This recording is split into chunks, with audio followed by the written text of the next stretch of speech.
Welcome to your lesson on rational exponents.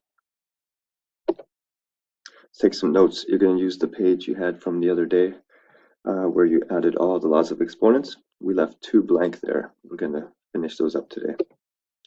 So look for this one on the laws of exponents. We have a root of a, but there's an n there. This property looks like this. When you have a root with some root here, you end up having an exponent on that same base with a reciprocal of that number. For example, if we have the root of x, you know that when you see the root of x, that really means a square root. So even though we don't see a number right here, that number is a 2. So that is equivalent to x with the exponent 1/2. Another example, if we have the fifth root of 10, well, now we do see this number here, so it's not a square root anymore, it's the fifth root. But by that same rule, we will have 10 to the 1/5 power, so those are equivalent. Continuing with that, here we have an example with 4x squared. If you write that using this rule here, this root becomes a half exponent, because again, when we don't see a number here, it's a square root. So this is a 2, and that becomes 4x squared, all in parentheses, to the half power. If you apply that half here by laws of exponents, you can multiply that through. So we end up with 4 to the half and x squared to the half.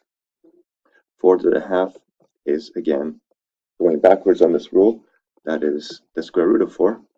And this part here, when you multiply 2 times a half, you get a 1. So we're left with x to the first power, or just x. And the square root of 4 is 2. So we have 2x. That's all a lot of steps to get to somewhere that may have been obvious from the beginning.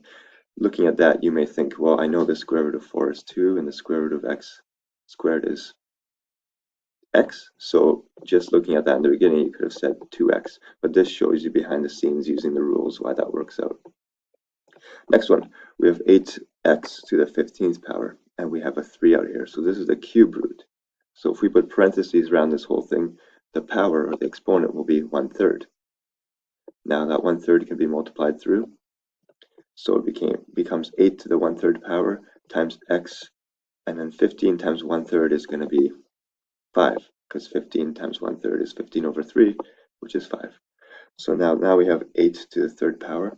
That's the same as saying the cube root of 8, if we go backwards on this rule. And the cube root of 8 means something times itself 3 times makes 8.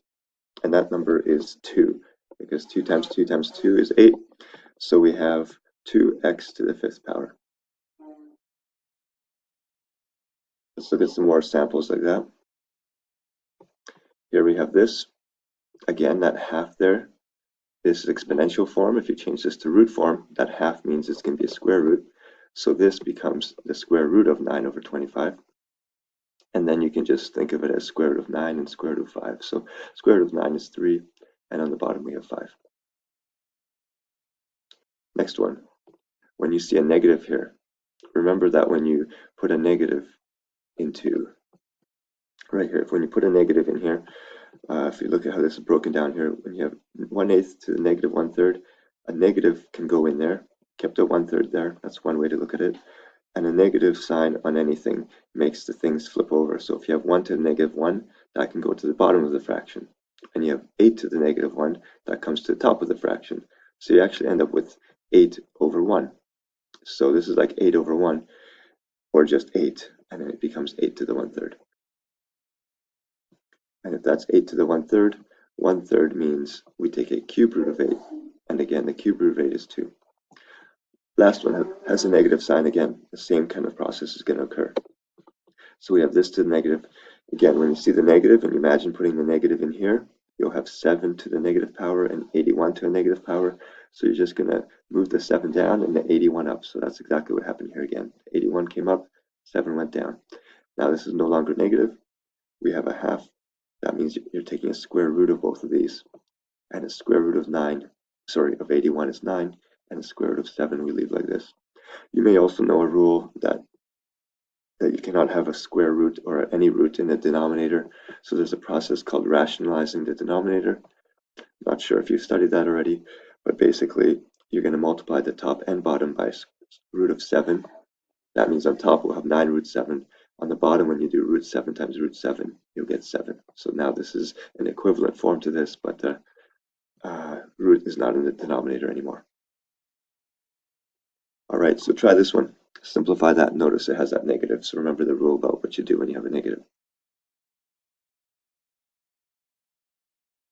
Okay, so hopefully you noticed I'm doing this a little bit differently than that process that showed in examples.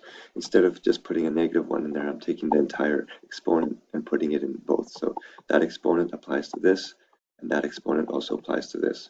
Now, since you have negative exponents, anything with a negative exponent can go with the opposite. So this will go from the denominator to the numerator, and this one will go from here to the bottom. So you have this, basically reverse the order of these like this. Now this means cube root of 1000, and this means cube root of 27. Cube root of 1000, well, 10 times 10 times 10 makes 1000, so that's 10. And cube root of 27, 3 times 3 times 3 makes 27, so we have that. 10/3 is the final reduced form of this. Okay, so one more property, so back to the notes page, this property here. It's the same thing, but now we have also a power inside here.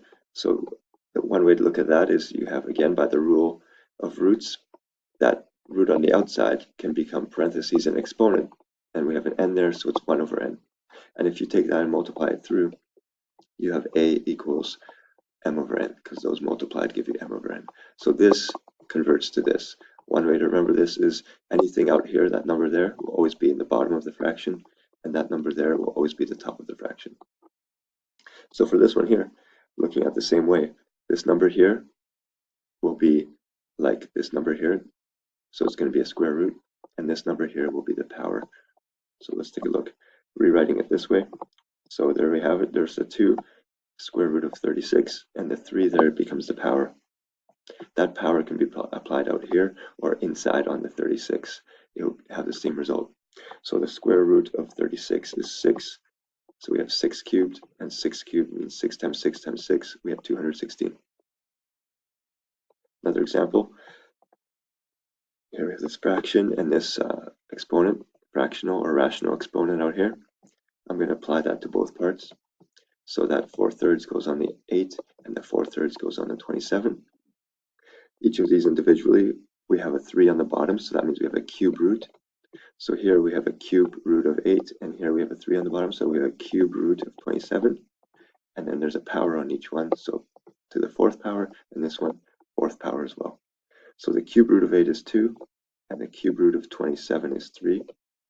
So imagine this being a 2 to the 4th power, which is 16, and here the cube root of 27 is 3, so we have a 3 to the 4th power, which is 3 times 3 times 3 times 3, and that makes 81.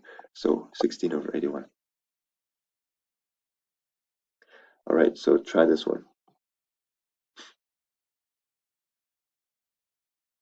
Okay, so let's take it step by step. This one, again, is doing a slightly different approach, but same result. We have 16 to 3/4. You can look at that as 16 to a quarter, and there's a 3 is the power on the outside. 16 to a quarter is actually the 4th root of 16, right? This will change into the 4th root of 16. That means something times itself 4 times makes 16, and that number is 2. So the 4th root of 16 is 2, and then we cube that, we get 8. Oh, and it shows that little bit there. So that's 16 to the quarter power turns into the 4th root of 16, which is 2. All right, last one, try this one here. Okay, apply that power to both parts. Again, it's showing where it skips the steps. It doesn't show that negative 2/3 on each part. Instead, it applies the negative to both of those. So negative 1 goes on both. That means they switch positions. 8 goes here, 27 here. Now this is positive. And then they take the 1/3 and apply it through there. So it means the 3rd root of 8, 3rd root of 27, and all of that will be squared. So the 3rd root of 8 is 2. The 3rd root of 27 is 3. Square that, you have 4 9s.